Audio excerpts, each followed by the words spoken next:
Good morning, beautiful people. It is Wednesday, August 12th, 2020. We're coming to you live from the same patio we came to you yesterday in Orlando, Florida, in front of a Mickey Mouse pool. The entire gang is here. At AJ Hawk is here. Darius Butler is here. Boston Connor is...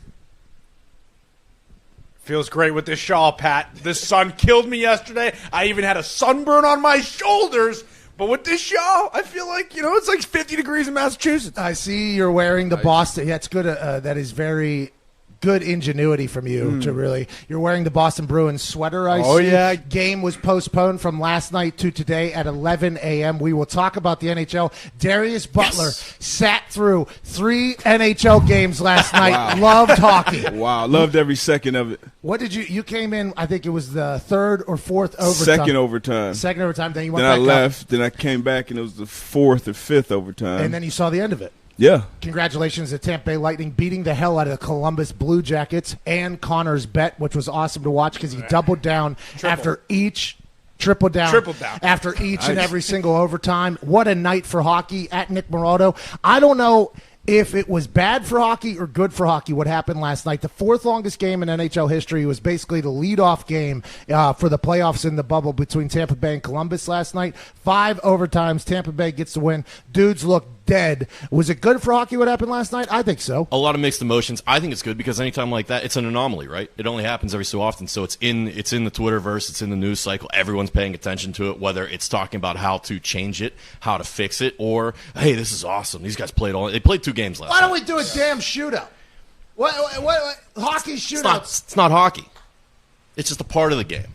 Now, we talked about this last night, maybe after 2 periods you drop to 4-on-4. Maybe after 3 overtimes you go to 3-on-3, and you try and keep the game, at least the same aspects of the actual game. The shootout's just a guy, just one-on-one with a goalie. Yeah, that's everything, by the way. Everything is a game of one. But the NHL last night, I don't even know how those dudes – they almost played 3 games last night. Okay, they almost played 3 games last night. They have to be so tired. And then what, they're back when, tomorrow? Yeah. Back games, and they scored 5 points total. Oh, that's why you hate it. Yeah. Yeah, a little soccer off. Hey, shout out to the goalies, though. 85 saves for Jonas Corposalo. That's a lot. That was a record, too, right? Yeah, playoff record. See? By the way, Darius Butler, massive NHL fan. If the NHL is watching, Darius. Huge. Yesterday, obviously, the big story was coming out of the president's meeting that happened with the Big Ten. And the Wetzel Pretzel that joined us yesterday, Dan Wetzel of Yahoo Sports, who's been writing for a long time. Pretzel, Mr. Pretzel. He seemed a bit negative on the show yesterday because we thought that there was a chance that maybe the president's, the meeting they had at 10:30 a.m. Eastern Standard Time yesterday was going to get changed because of the reaction from coaches and players and athletic directors. And it felt like a lot of people and big-name coaches were coming out and talking about this. And then the Michigan Harbaugh diatribe about how safe it's been. But then the presidents came out of the meeting exactly how I think we all thought was going to happen. Wetzel's negativity came out. Big Ten postpones the season to the spring. Okay, so the Big Ten is going to the spring. The Big Ten and the Pac-12, I learned this from a Lou Holtz rant yesterday, okay, that went viral. Mm-hmm. Hey, Lou won ham yesterday. The real Lou Holtz. Lou Holtz won ham, not Ty Schmidt being Lou Holtz. Lou Holtz won ham yesterday.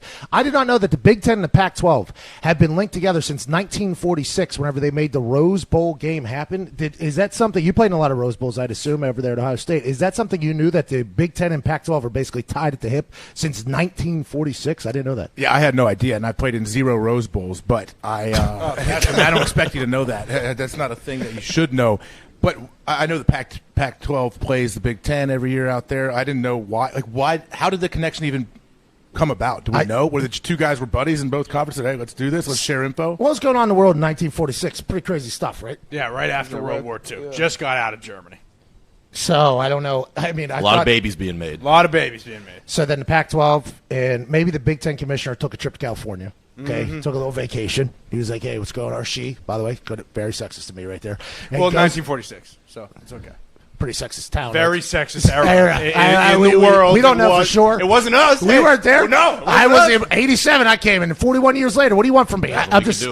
But anyways, could have been a female commissioner, we're not 100% sure, or male commissioner, travels to California, and they just have a drink maybe over there, and they say, hey, let's do this thing. Let's bring these middle of the country and West Coast together. 1946, they're tied at the hip because everything that the Big Ten did this offseason, talking about schedule, we're going to interconference play. We're no longer going to pay the smaller schools. We're going to do this. Pac-12 right behind them. Like Pac-12 is doing exactly what the Big Ten is doing. And then it seemed like anytime the Big Ten was going to do something, the Pac-12 was going to do it. And they always seemed tied to hip. And then Lou Holtz broke news that they've been together since 1946. So now Pac-12's dead this fall. Big Ten dead this fall. But there's some Big Ten coaches who are like, excuse me, Michigan said, we're still practicing. We're practicing right now. We're allowed 20 hours a week of practice, strength and conditioning, meetings. We're allowed to do whatever. And I don't know if this is because they are trying to keep their team in shape to potentially make a move, but Scott Frost of Nebraska has come out and said, hey, listen, we are going to do everything we can to play. And Kevin Warren, who has been the commissioner of the Big Ten since January, comes out and says, hey, he said something about if you want to husk your corn somewhere else or something. Like he made an I don't know if that was part of his quote. Foxy did. But Foxy did. I sent to the group. Did you see that? We are very disappointed this is Scott Frost. We are very disappointed in the decision by the Big Ten Conference to postpone the football season as we have been and continue to be ready to play. Safety comes first. Based on the conversations with our medical experts, we continue to strongly believe the absolute safest place for our student athletes is within rigorous safety protocols, testing procedures, and the structure and support provided by Husker Athletics. We will continue to consult with medical experts and evaluate the situation as it emerges. We hope it may be possible for our student athletes to have the opportunity to compete. Kevin Warren came out immediately after Scott Frost said that. And I don't know if we were the driving force behind the potential super conference. I don't know. Likely. Because we don't have a lot of journalistic integrity here. So we can just start saying things like that. And other people are like, well, you know, the idiots on the internet were saying it, so we can act as if it's a report.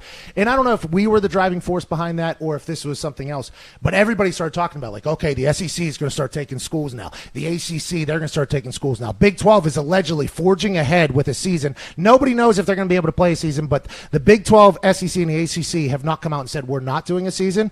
And the thought was, hey, let's go and get Justin Fields and that Ohio State team. Let's get them down here to the SEC. Okay, Penn State, you guys want to play? James Franklin said we're going to exhaust every option. You go down the ACC for this fall. And then Kevin Warren, commissioner of the Big Ten, said, oh, you guys can all get the hell out if you want. We'll take our $52 million back that the Big Ten Network pays everybody, and we will never see you again. So there's a lot of stuff going on, but it does feel as if that super conference that we all dreamed up is probably not going to happen. What don't you think? Yesterday we had a lot of hope that, hey, Big Ten cancels.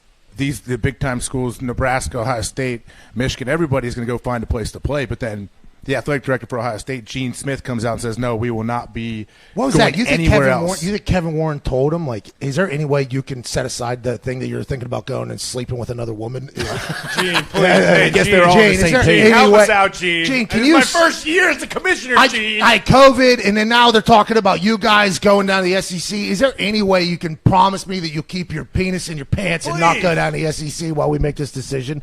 Why do you? Because if the Ohio State says it, by the way, that sets the tone for the entire Big Ten, right? Yeah, I think and for Gene Smith to come out first, basically, and say, hey, we're going to attempt to play in the spring as well. And when these tweets and when you say what college football is going to do, when they said, oh, we're going to attempt to play in the spring, I'm like, oh, so you're not confident at all in this spring football deal. But it got me thinking earlier this morning, where obviously these teams are probably going to have a tough time going to join in making this super conference. But what about the players? What if Justin Fields wants to transfer? Does he get an exemption? Like, what's the NCAA going to do? Are they going to make a ruling here soon? Because some players might try to take off and go somewhere they're going to be playing this fall. Paul Feinbaum, big brain, obviously. He was on Get Up, knows a lot about the college football world. He said that the NCAA lately has been very progressive with transfers because it used to be, your fifth year. If you were a graduate, you could transfer and play. If you didn't transfer down. If you transferred down, you could play automatically. But if you stayed the same or went up, you had to sit out at least a year. And that was always, in my eyes, stupid because it was like coaches are allowed to get up and leave and make more money at a place and coach the exact same year. But if that coach who recruited you, brought you in, liked you, he goes and makes $8 million the next year, I can't transfer out of there to where he is, where maybe he's the guy who came into my family, came into my parents' home and said, hey, I'm going to take care of you. I'm getting this opportunity. Yeah, but I have to sit out a year. I couldn't do that. So it was always a very interesting thing. But the exemption rule, I think if you're the NCAA now, okay, and we've all talked about how the NCAA is just I'm trying to think of they're a beta operation. You know what I mean? They are a full cuck situation over there. Second class. They're just sitting back watching everybody else kind of do everything kind of in the corner. You know what I mean? That's what the NCAA is really enjoying themselves, too. No, I don't think so. Not at this moment, they're not. No, but normally they're sitting in that corner, and they are really getting off on it. What's your deal? What's your deal? Anyways, you're Hanging going around to AJ. talk about – you're going to talk – go ahead and say it. What? Go ahead and say it. Say what? Go ahead and say it. No, what? I don't know what you're talking about. You were going to say Will Smith did that whenever Jada. That's what you were going to say. It was in your eyes. It was in your heart. No. And that is not what this show is about. We're in front of Mickey Mouse right here. I'm done talking about Will. But the NCAA now, for the good of the NCAA, if the SEC, the Big 12, and the ACC were going to play, in Justin Fields, that dude last year, if you talk to the people who are like the super quarterback people, like the Elite 11 quarterback people and all that, they're like, Justin Fields is the guy. Like everybody's talking about Trevor Lawrence, everybody's talking about Joe Burrow. In like 2 years, Justin Fields is the guy. And then he 50 touchdowns or something like that, 1 interception or whatever the hell his stats were. Does he transfer, you think? Or does he immediately go and start training? If I'm him, gotta go start training. He's top 5 pick 1 year in college football. That's all he is. Gotta go start training. Has to. Gotta go start training. He's special, though. He's special. Good. He could do it all, and we only got 1 year of him, thanks to Kirby Smart. But he's a special cat, man. He's real special. Well, transferring to Ohio State, I guess Ohio, a lot of Ohio State people didn't know what the hell they were getting with Justin Fields, right? And there was a lot of hype around it. This guy's going to win Heisman. This guy's going to do this. And, AJ, you said right before we came on air here a lot of things. But the one thing you did say was that if it wasn't for Joe Burrow's, best season of all time, Justin Fields probably wins a Heisman last year. And right now we're going into a season where the Heisman winner isn't even able to play. I mean, that would be a much larger story if that was the case. But Justin Fields got to start training.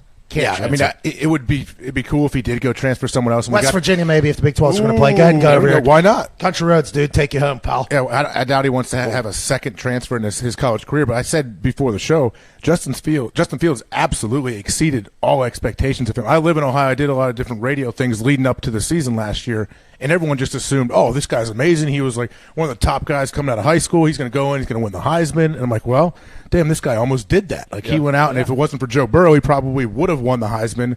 And so I think people, especially Ohio State fans, were super excited to see what he could do in year 2 with his Ryan Day system and everything. So maybe if Justin Fields would want to, you get a chance to see him do it, possibly at West Virginia. Was it Burrow at Ohio State at one point? Oh, yeah. Uh-huh. Yeah, Ohio State. They had some pumping those studs guys out. I guess that quarterback room was like Haskins, Burrow, Field, and then there was who was the guy before Haskins? Cardale Jones, Braxton. Yeah, I think there was a quarterback room that they had in there that was just QBU? like oh, they claim everything in Ohio State. I mean, you guys were claiming everything at this point. The DNU, yeah, I hear that a lot. That's what everyone says. Yeah. I mean, they should. Bosa brothers, now Chase Young. Bosa brothers. Watching Joe sign his contract last night there with the Chargers on Hard Knocks was kind of cool. I mean, that's the type of stuff. I enjoyed watching Hard Knocks last night because we all have these questions on how the hell is the NFL going to make this happen, okay? If the NHL is only able to do this in a bubble, if the NBA is only able to do this in a bubble, the MLS, everything is only happening in a bubble, and the MLB has been a bit of a COVID disaster early here. We'll see how they finish. They're thinking about going to a bubble, though. College football, it seems like very much on the rocks at this point. How is the NFL going to be able to operate? In a large part of the show last night on Hard Knocks on HBO was obviously Tom Telesco wearing a For the Brand shirt. And then shout out Tom. Tom's the reason I got drafted to the Colts, and he puts on for the – and he knew that, by the way. He knew. Yeah. This was his only appearance on the show, okay? This was his only appearance on the show last night, basically. And he knew that this happened. And I wonder if he was thinking about texting me or not, and then he was like, I'll just sit back and relax. Because as soon as I texted him, I sent him like a thanks or whatever, and he gave me like a point back, like, you got it, pal. Well, what was interesting to me was that was not the first day of filming, right? That was the day they cut somebody. So they were a couple days into filming there. So was he wearing that shirt every single day of camp? See, a good sports show host would ask him to come on the show today. I did not, because guy's busy right now. And if you know what he's busy with, it's all these protocols that they have in place. The nose testing wasn't as bad as I think the players thought it was going to be whenever they sat down, and I thought it was going to be. It was the swab thing. But how about the Rams just building an outdoor music venue? Smart. Genius. I didn't even think about that move. That was a very good move. Sean McVay, big brain. If you're going in there, though, that's what they all say. And I put out a tweet last night that was like, the Rams just build an outdoor facility. Like, that's genius or whatever. I go, a lot of people like, everything McVay does, people say he's so smart.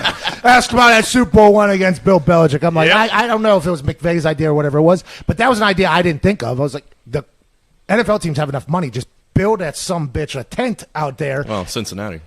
Well, they don't have any indoor. Have we seen anything? Did the Bengals build an outside situation? No, They only have outside. Actually, that's all they have for their outdoor. But you're going into that training camp, though. Let's say you elect to play. Granted, I do think a lot of players that maybe chose to sat out are probably watching a lot of their teammates and teams post on socials and watching Hard Knocks and potentially maybe thinking, it seems like they're trying to do everything, keep it safe. But I think that's going to be a situation we kind of have to watch unfold. If you're a guy that elected to go, though, D-Butt, after watching Hard Knocks last night, how much do you think that changes your day-to-day? Because I feel like there's a lot happening. And routines are such a big deal, especially training camp. Training camp's like boom, boom, boom, boom, boom. It seems like it'd be a little bit of a different schedule. You got to be mentally tough out there to handle that thing. Yeah, you got to adapt, man. That's the name of the game. But everybody. I hated that guy, by the way, that was in the crappy locker room. Oh, Dion. He's been cut, 45 times or something like that? Squad. And then he goes over to Jalen. He's like, wow, this is the Yeah. All right, dude. All right. I don't even, come on. You're like the backup center that got COVID. Nobody knew. Just go get your ass in that They always have that one character on Hard Knocks. Who's the dude last year that couldn't not hit people in practice? Jonathan Abrams. Oh, yeah. I hated that guy. I liked him. He was just spearing people in walkthroughs, and he was. We had a teammate like that. Oh, we did. Good old Landry. We did. We got to have Landry on the show at some point. LaRon Landry, one of the greatest humans to ever exist. Absolutely. I think he gets a bad rap because of a couple failed tests and everything that It's happened. going to happen. Which, by the way, potentially will with some people, not with everybody, but yes, I guess. He was incredibly cool, hilarious. Oh, yeah. And I don't know if anybody knows that about LaRon Landry, but let's get back to this point here. What would your mindset be going into every single day? Because Sean McVay had to remind them, like, hey, we need you socially distant.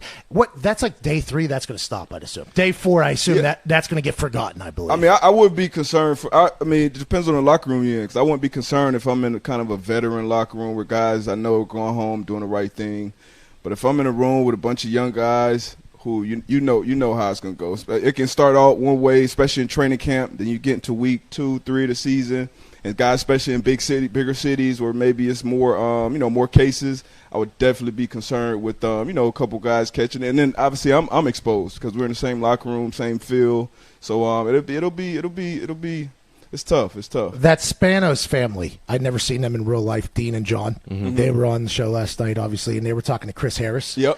And they were like, basically like pleading with him to please, like, hey, listen, I know it's your life and your money on the line, but it's literally our business. And if you and the guys could just figure out how to just not do anything with your life here for the next 6 months, we would very much appreciate it. And that's kind of what the MLB's in the middle of right now as well. The Indians pitcher, the Clever and the other guy got suspended. One of the other pitchers came out and was like, these people are supposed to be grown-ass men, and they can explain why they did what they did. So people are getting very angry. I wonder if the NFL locker room will be the same way. Hell yeah. I think so, too, because it's not just hey, we're potentially losing one of our guys for 10 to 14 days in the middle of a season, and it's hurting our team a lot. There's also a lot of hey, that my health is now being jeopardized by your lack of discipline over there. My family. Don't need it. It's not just, it's really, it's going to really be a team.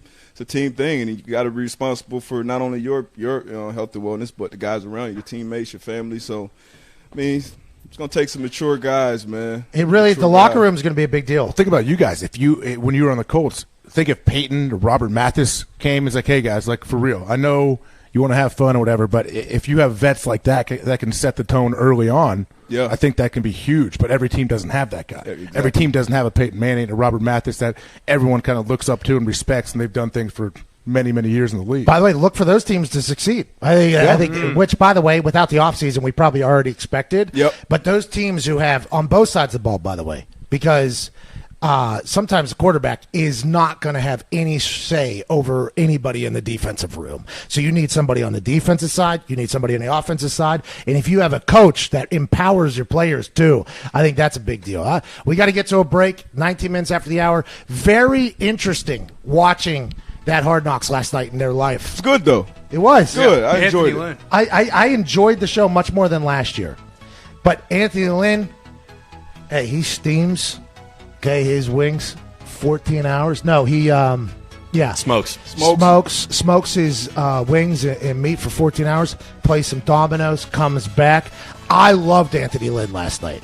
I think he might have been the big winner from last night's Hard Knocks in my eyes. Painting his sauce on with a napkin wrapped around a spoon. Oh, yeah. And I then mean, come on. He buried Cleveland, too, right? Oh, yeah. He said buried Cleveland. Loved it. I didn't want to go to Cleveland. I wanted to go to Chargers. And then I was forced to go to Cleveland. And I looked up. It was like, worst city in America. And then he finds his wife. I liked Anthony Lynn a lot. I liked Hard Knocks. And it was cool to see how the NFL thinks that they're going to be able to operate. Will it succeed? I guess TBD.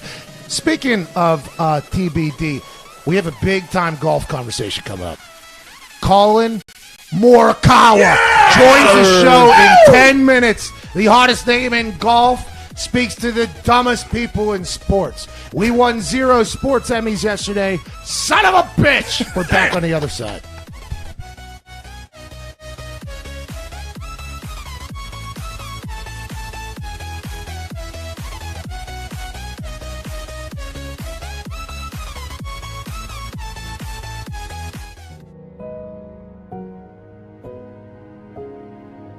I could see how a guy like Richard Sherman, who's been in the league a long time and has had success, could be like, hold on. This young little isn't going to dap me up. But on the flip side, Baker's like, well, you're enemy number 1 for me. Because that's how Baker is always operating. And now Richard Sherman says, so you don't see any difference in the way I shake everyone else's hand and the guy who stands back with the petty shake was BS and I took offense to it, then turns and runs off. It's not that big of a deal. It swept the nation yesterday. It was controversy like no other controversy in the NFL world. Joining us right now, Richard Sherman. Everything you do and say is going to get talked about. Do you agree? I would agree. Baker Mayfield is also a man that everything he does and says is going to get talked about. Do you agree? I wouldn't agree as much, but sure. So I put my hand out, just out of courtesy. And he gives me a little petty slap on the hand. And I took it as disrespect. People can say, oh my God, he shook your hand. Like, what? Oh my God, you were wrong. You can say whatever you want. I don't give a damn. Is there anything you'd like to say? Like, hey man, I apologize for the misquote there. I did see on video the dap up, although it was a bit petty. I apologize for everything that happened, or are we just moving forward? Oh, it's going to be a bit of both. It's definitely my bad. I never want anybody to have to deal with some shit some stuff that they didn't do, And so I'll probably reach out to him via text or social media to actually get a hold of him and talk to him in person. First off, that was a great name y'all came up with, like Dapgate. I was crying laughing. But yeah, he definitely deserves an apology, and that's my bad on that. Richard, I'll tell you what, bro. To show the humility right there to say, hey, my bad on that entire thing. Once I watched the film back, it was different than what I thought. I think a lot of people are going to have a lot more respect for you. They should at least.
Small businesses have unique needs, and despite the current uncertainty, one thing that remains unchanged is the importance of having the right people on your team. When your business is ready to make that next hire, LinkedIn Jobs can help by matching your role with qualified candidates so that you can find the right person quickly.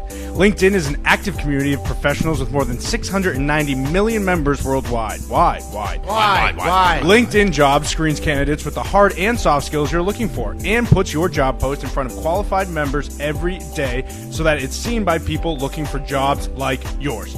That's how LinkedIn Jobs can help you hire the right person faster. Wow. When your business is ready to make that hire, find the right person with LinkedIn Jobs. You can pay what you want and get the first $50 off. Just visit linkedin.com/Pat. Again, that's linkedin.com/PAT Wow. to get $50 off your first job post. Terms and conditions obviously apply. Is that your first ad read?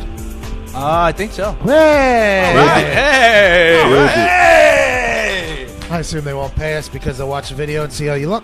And I look fantastic. Yep, I'd say. So does AJ, by the way. Cool glasses, AJ. Cool glasses, AJ. Thank you. They're Connors.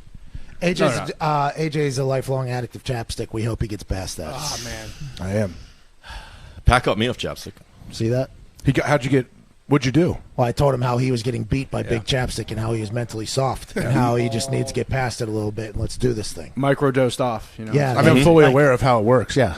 Yeah, you're being conned. It makes you like dependent on it when you started, especially at a young age, like I did. But hey, I'm okay with it. Just start smoking cigarettes. It's much easier. I could, but like old school. No, I don't want to do that. It's like Why? That is the second time in 3 weeks that he has promoted smoking cigarettes to kids on this show. Man, kids listen. Yeah. Come on, man. I know. No. Kids, unless you're 18 or 21, whatever your state is legally up until. Oh, you it know is what I'm going saying? up to 21, isn't it? Yeah, it's 21 Wow. in Massachusetts. So if you're below 21, please don't. But if you're 21, pick up a pack.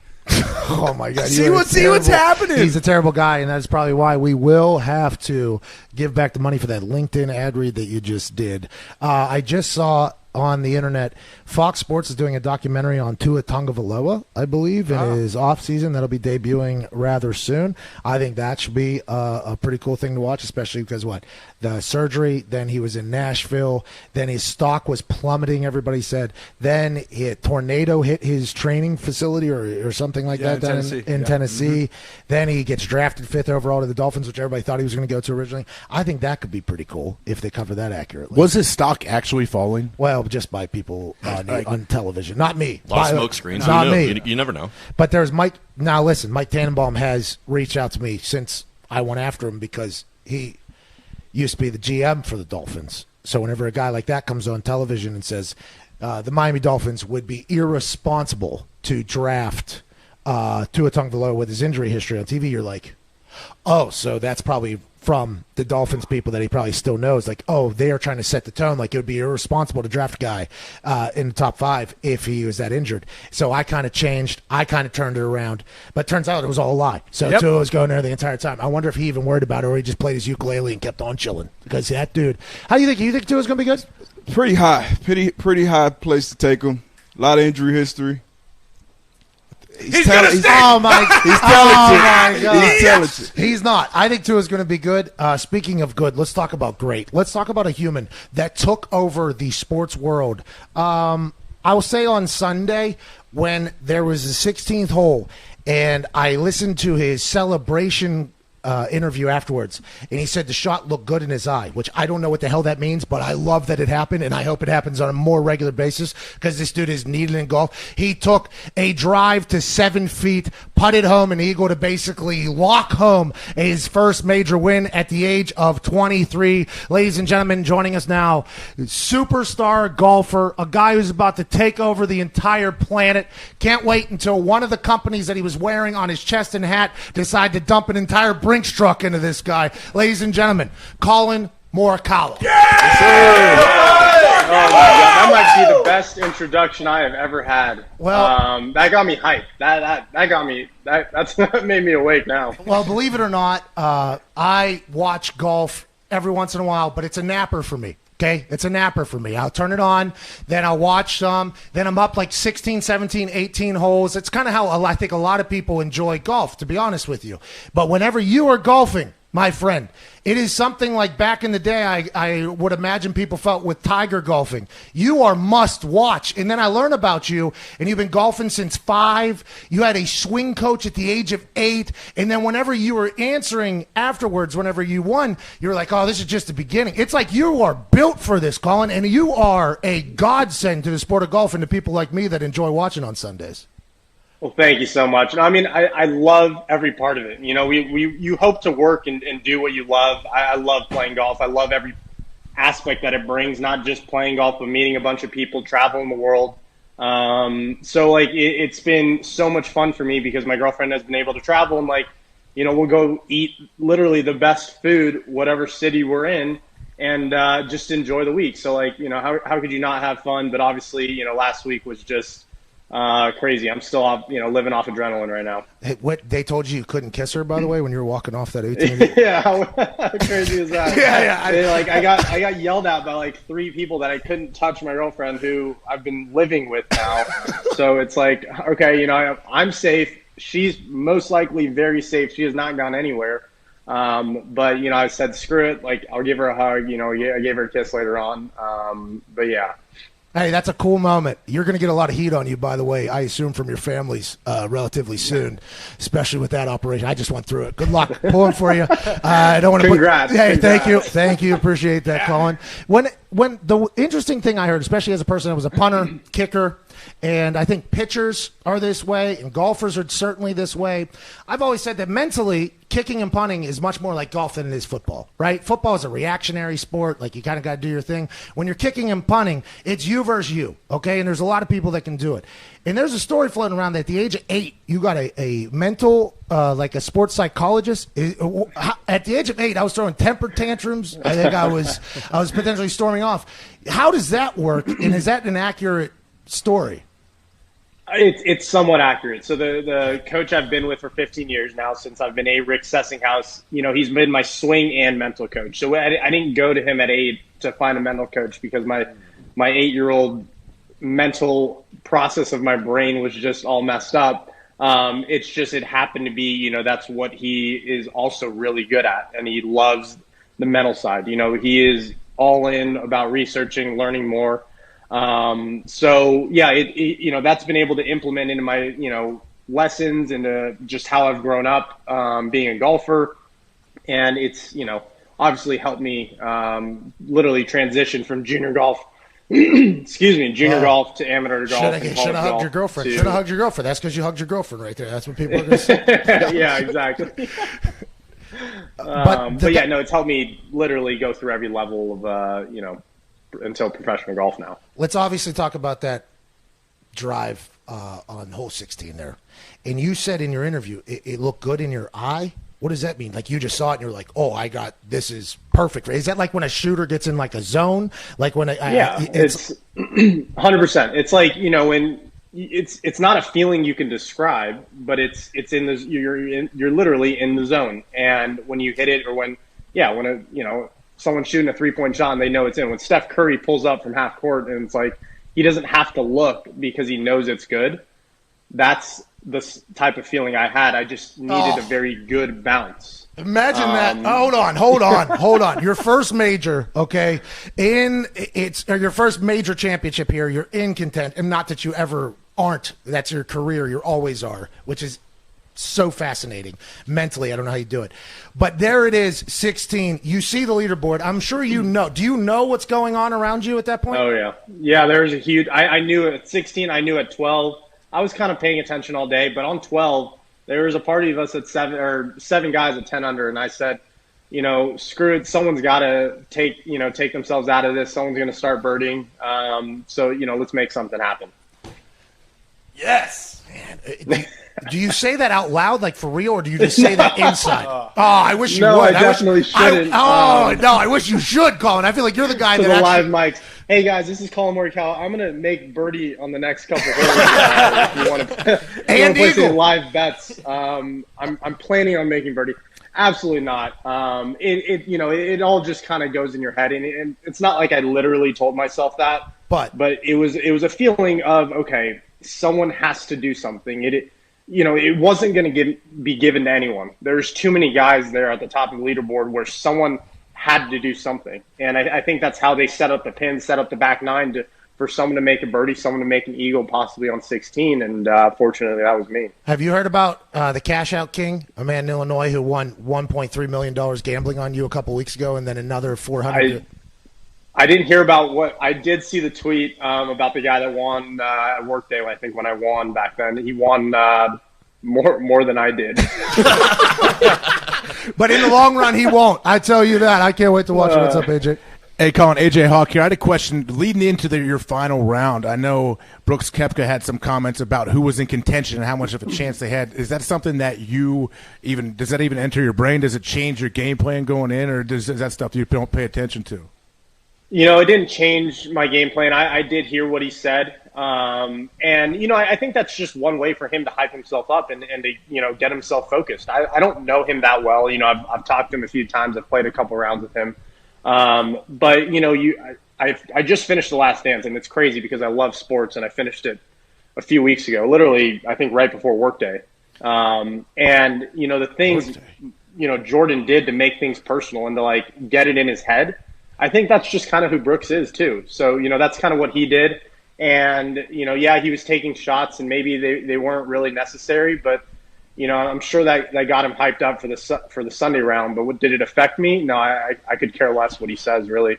The natural person for everybody to expect you to look up to would be Tiger, but it feels like you have a Mamba mentality, which I guess Tiger does as well. But is Tiger the guy that you've always looked up to? I assume that's every golfer at this point, but yeah, I mean, if we're talking golf, Tiger was a huge influence. I mean, how could it not be? Yeah. You can only remember Tiger's shots, Tiger what he did, because he changed the game, and he still is changing the game. And I think it's awesome what he does for the sport of golf and sports in general. But yeah, growing up, I grew up in LA, so I'm a huge Lakers fan. I'm a huge Dodgers fan. So we were carrying a Giants bag, literally, that looked like a Giants outfit the entire week. So it was absolutely disgusting.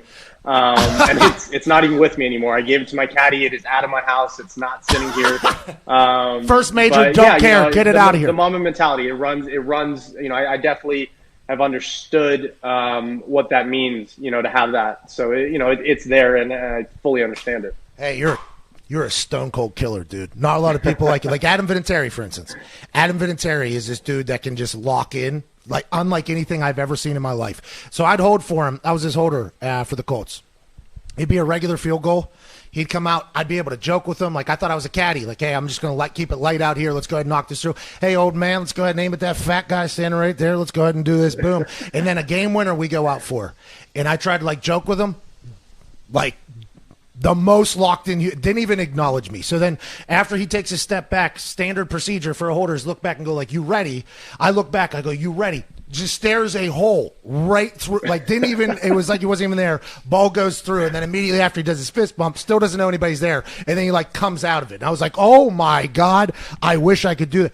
I think you have that ability. There's not a lot of humans that have that ability. It is awesome watching you golf, man. Nick, what do you got? Colin, we're talking a lot about your ability to focus and lock in here, and I don't know if you saw it over the internet over the weekend. Phil Mickelson put out his routine when he makes a coffee, which was insane. He's mixing 14 different supplements and substances just to get himself ready. He's mixing uppers and downers. It's wild. Do you have any crazy pregame routine or ritual, or are you superstitious at all, or anything? How do you prepare before you go out for a round? Before round, no. I literally just stretch for 45 minutes. I mean, I'm not lifting huge weights like some of these guys. That's just not who I am. I want to end up working out a little more pre-round, but do I have superstitions? Not really. Thank God. I think on the course, I've always got 5 tees in my pocket to start the round if that's a superstition. But I like to think of them as routines. Screw the superstition. Yeah. Name. It's just a routine for us. We have done it every single day for the past however many years. At this point, it can't be a superstition. If it is, then I'm screwed if I don't put 5 tees in my pocket. But yeah, hopefully I've got 5 tees every round. Let's talk about after you win there, because you were so. Now, granted, the Wanamaker, the top of that thing just goes ahead and pops right off. I mean. Yeah. what a situation you handled that even good, by the way. And I like, by the way, social distancing. The guy with the interesting hair that was behind you there chose not to even help you pick it up. You had to go get it. It was perfect. You handled that all well. Was there a moment on Sunday? Oh, look at that reaction. Lovely. Hey, hilarious. Great watch, too. I don't know if they're paying you. They should. Everybody, by the way, Zurich, I assume, TaylorMade, Adidas. I would assume Omega. I am actually an Omega partner already. I was an Omega partner, so we got the champion gets a watch. Right Let's there. go! It's got 2020. You probably can't read that. Yeah. PGA, and then you've got champion right there. Hell yeah! Where is this? Yeah. Right there. Wow. So yeah, how fitting was that? When does it set in? When does it set in? Sunday night? Like, did it, or has it ever? Or are you just in the middle of it? Let's keep it going. Because you've said on numerous occasions, this is just the beginning. Was there ever a moment where you were like, okay, me, Jack, Tiger, and Rory, only 23-year-olds to ever win a major here, and we're on the same? Like, was there ever a moment of that, or is it like everybody outside trying to talk that into you? I think it's just, what everyone has to talk about because, what I've done over the past, I think 15 months, I guess. But it's very cool to see that I'm in that company. But, being only 23 and being a year removed from college, this is just the start. And the thing is, if I start realizing and start like getting satisfied with what I've done so far, I don't think I'm going to keep pushing myself. And, with golf, and you look at all these records that Tiger has achieved, Jack has achieved, of these unbelievable things that spans over a full career, it's not just over. And, I just want to keep pushing that, set new goals, set new heights, because who knows what the limit's going to be. But we go back to that trophy drop, screw it. Like, I was literally trying to celebrate as much as I could with that trophy. And there you go. It pops off. And, but you know what? Thankfully, I wasn't the first to do it. But obviously the memes and videos, and I'm sure that'll live with me forever. Oh yeah, well they'll show the 16. They'll show 16, and then immediately after they'll show that. Heavier than you expected? Trophy? Yeah, way heavier. I mean, that thing is ridiculously heavy. What's your favorite golf course you've dominated so far? I would probably that one, I guess, because you won a major. To be honest, I think Muirfield Village. Now that I've played really a year, but I still haven't played every course. Muirfield Village, Jack's place, that we played back-to-back weeks, I think has been one of my favorites, and I think it'll continue to be one of my favorites, not just because I won there, but simply because I think it is a great track. The clubhouse is amazing, and it's just a really good golf course. Is there some courses that this is probably an ignorant question. I assume you talk to people that know a lot more about golf than me on a regular basis, so you don't get a chance to hear this stupidity. But they talk about how some golf courses are set up for some players, right? Like some player, like you, Dustin Johnson, like last year or 2 years ago, he was hitting the ball not as far as DeChambeau's been hitting it, unbelievable. But there was some courses where the long ball hitters here are in a good spot. Is there any courses that you don't you're not going to is there any course that you have ever been what, that type of thing is not good for me, and I assume that's where you'll try to grow to? Yeah, I mean, there's a couple courses out there that I've heard about, that I've played already, that just not necessarily fit my shot shape. You talk about you're either a fader or a drawer of the ball, which either mean you go left to right or right to left. And since I hit it left to right, it fits a course like Muirfield Village. There's a lot of holes you can cut the ball and move it to the right. That's how I hit it too. Mine goes a little bit stronger than yours. No, you just aim farther left, and we all end up in the same place. You just haven't realized that you need to aim in the parking lot. See, I need a mental coach. That's the mental coach that I need right there. There you go. I'm helping your golf game. My guy, appreciate that. But yeah, that's just part of it. You're going to play courses that sometimes don't fit your eye, and you just got to adjust. It's just part of golf. It's going to help some guys more than others, and it kind of all evens itself out towards the end. Well, Colin, you're going to take over the sport of golf for the next 10 to 15, 20 years, maybe 30, golf 40 years maybe. Jeez. Yeah. I mean, it literally could be the next 40 years. And I think you're the perfect person to do it, man. You're incredibly cool. It's been really fun to kind of learn about you these last few days here, because obviously I am a professional sports show host and I know everything about every sport, but they got the right guy here in you, man. It's really cool to watch. Thank you so much. No, I'm so happy to be on with you guys. I mean, I think it's so cool Like when you put other athletes, like you talk about Steph Curry coming on with us and watching us, I think that's so cool because like I've gotten to know other athletes just moving to Vegas now. And it's so cool because they're so good at what they do. And obviously we're good at what we do, but like to show like the love and what they put in, it's just like it's mind blowing. And that's why I love sports, you know? Well, you're going to be the face of sports for a long time, Colin. I hope you get excited. Can't wait to see you break more trophies. Ladies and gentlemen, the stud major 23-year-old winner. What was your major at Cal? Business. I went through the business school there. Yeah, did you graduate or no? You graduated. No, I graduated. I got my degree. Hey. Wow. Cal graduate, ladies and gentlemen, Colin Morikawa. Thank you so much, man. Thank you, guys. We have to get to a break. 45 minutes after the hour. Oh, dude, he doesn't even know that he's just an absolute weapon. Yeah, he's going to be a billionaire by like, what, 40? Maybe. I don't know. We're just getting started, man. Yeah, I mean, probably one of the biggest shots in the history of golf just hit it this weekend. Yeah, do people chant cow, cow? Has that happened yet? Because it should. There's been nobody at the cow. We're in the middle of a pandemic. Well, I know, but people at home, have we seen any of that? Because cow might be one of the better chants out there. All right, we have to get to a break. We're back on the other side to wrap up hour one. Big golf show. This is the Pat McAfee Show.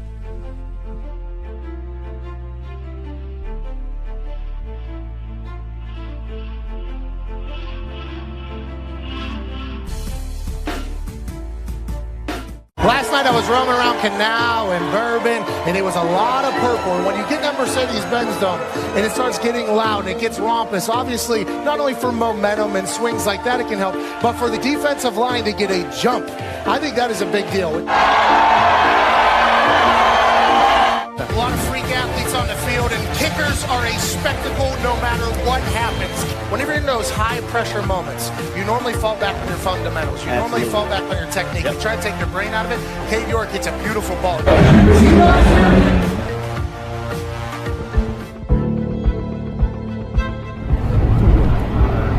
One person up in the parking lot.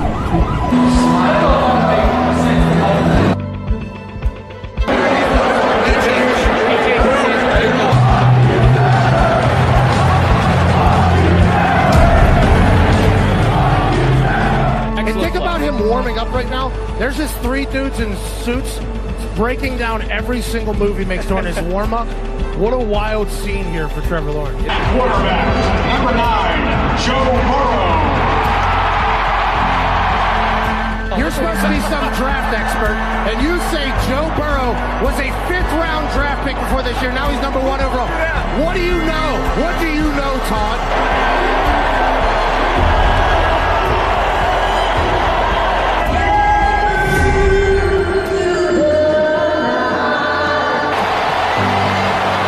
Tim, you are so handsome, it's ridiculous. What do you think has been happening in this first quarter? Why has Joe Burrow been stumped by this Clemson defense? I think Brent Venables is the best DC in the country, and it's honestly not a shock to me. He did this to Tua last year. Odell Beckham just stopped by. Odell's very excited. Odell's happy with the 52-yard attempt coming from the kid from Clemson. I've seen Odell make this with a spinning ball. And BT Potter puts it through from 52 in Odell's. Not in your face. It wasn't in your face. It wasn't in your face. You weren't looking at it. That's a career high for BT Potter. Bro, imagine Joe Burrow just having to stand in there and know that Isaiah Simmons is scot-free right in your suckle. That's a bad call. No chance Alberto Riverrod would turn that over. He was in the Buccos organization?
Summer is in full swing, and we are thankful for our sponsor today, Manscaped, for keeping us fresh. Sun's out, buns out, and hopefully your pubes are not out. Manscaped offers all the right tools to keep your hair groomed above and below the belt.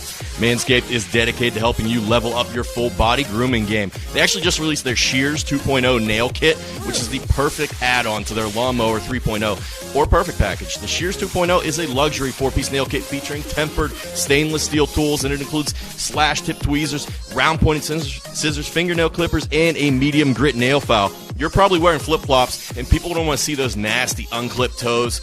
No one likes an ungroomed set of feet, fingers, and most importantly, balls. That's why they forever changed the grooming game with their Perfect Package 3.0. Perfect Package 3.0 kit comes with the Essential Lawnmower 3.0, water-resistant cordless body trimmer, and a ton of other liquid formulations to round out your manscaping routine. I'm going to call to action right now, just like Marvin Berry called his cousin Chuck. He said, hey, I got that new sound you're looking for. We got that Manscaped you're looking for. Get 20% off with the free shipping with using the code PATM at manscaped.com. That's 20% off at manscaped.com with code PATM. Nailed it. Shout out to Manscaped. By the way, the toes, the toenails, if you don't keep them, they start to hurt your feet on the shoes, on the edge of the shoes. Mm-hmm. That is something that you got to, keep trimmed. We got 10 seconds to the end of hour 1 for radio. We'll be back in hour 2 with 0 guests, but great conversation. This is the Pat McAfee Show, Wednesday, August 12th. Welcome back to the Pat McAfee Show, YouTube. That was maybe the worst segment in radio history there, by the way. Manscaped ad, see you later. We got no guests in the next hour. Fuck you. That's how hour 1 literally just ended.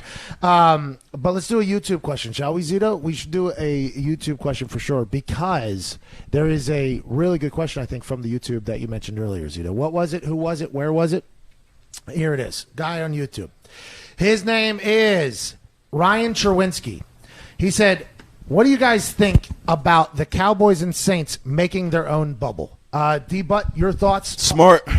Yeah, Smart. I think so, too. This is that veteran leadership we talked about earlier, because that had to be I would assume, Coach Mike McCarthy's diner. Wait, probably. but how is it set up? Do players have to stay there? Yeah. They can't, they're going to have a full-blown bubble? Oh, AJ, I saw the Cowboys. It said it was a large part of the team, and didn't say everybody. It's because obviously we know it's a huge operation with the NFL, so it's tough to do. But obviously Dallas, they have the funds to get it done. And the Saints, Sean Payton was, I think, the first head coach to come out with it. He was the first coach to just completely cancel the offseason.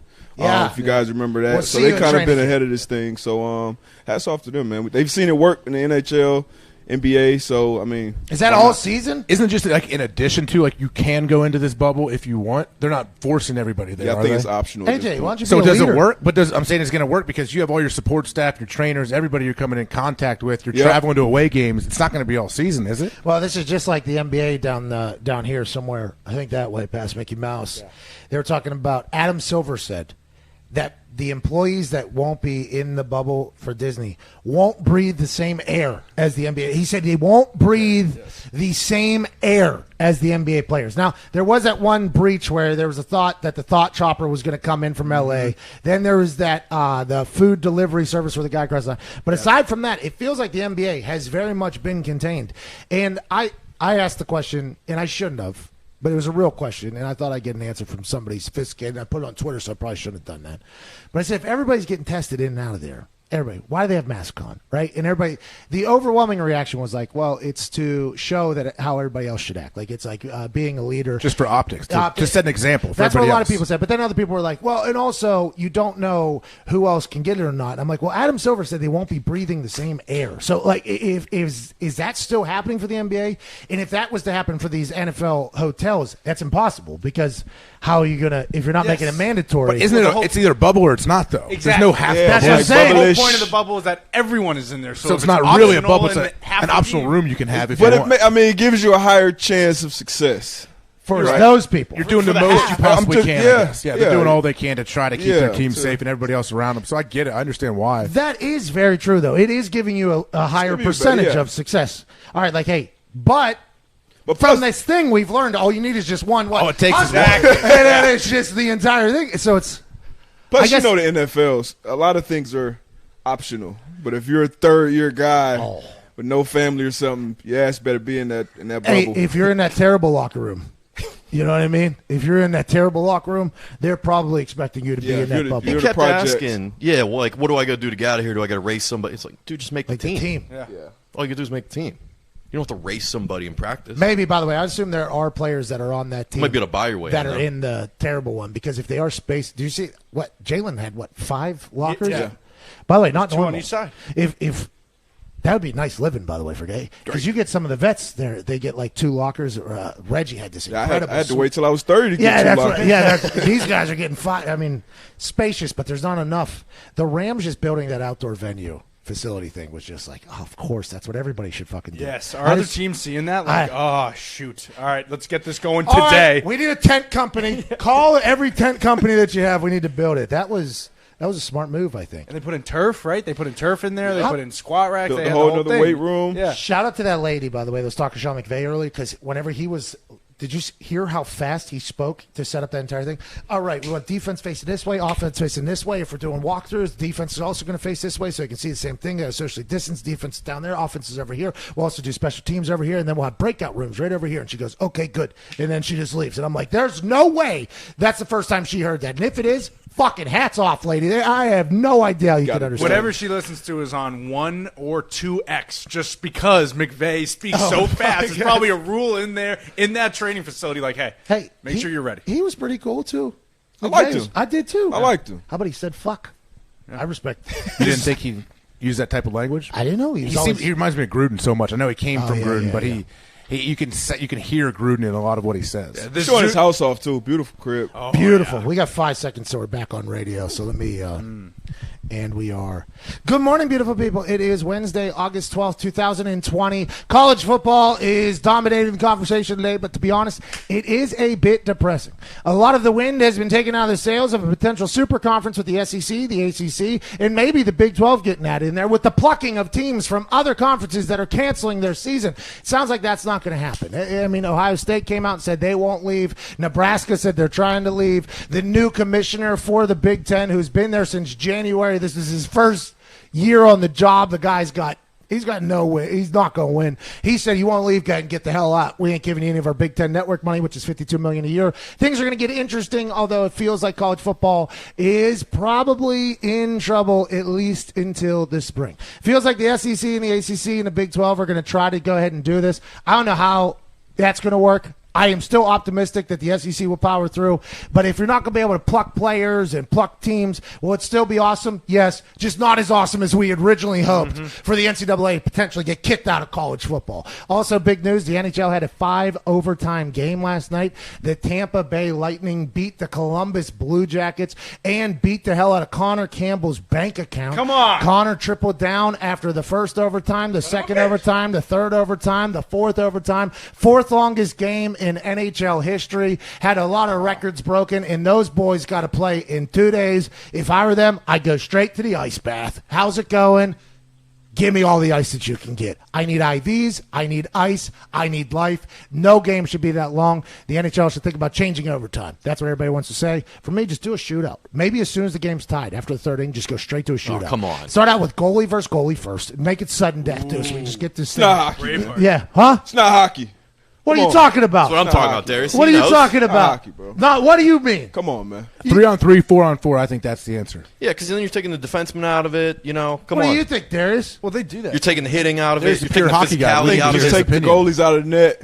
Let's go at it. Pull the Let's go at it. Pull the That'll be goalies. fun. 30 seconds. Go. How about on the game winner, by the way? I think guy breaks wrist. He gets Oh, yeah. guy gets hit with slap shot. Oh, my God. He's dead. Now the game's over. See you later. It's all It's a that's tough walk to the locker room. tough. I bet you guys were crawling. Oh, yeah. You could tell a couple of the guys who just are always those high-strung, high-energy guys were always in shape. You know, you could see those Still had guys. the jump. Yeah, they're like at the end, they're still giving it a go, full ice sprints. And then you can see the guys who I related with strongly that were just dying every time they were on the ice. And those are my types of guys. One guy played 60 minutes. Seth Jones, after the game, he said, I feel fine. It's an entire game. Good for him.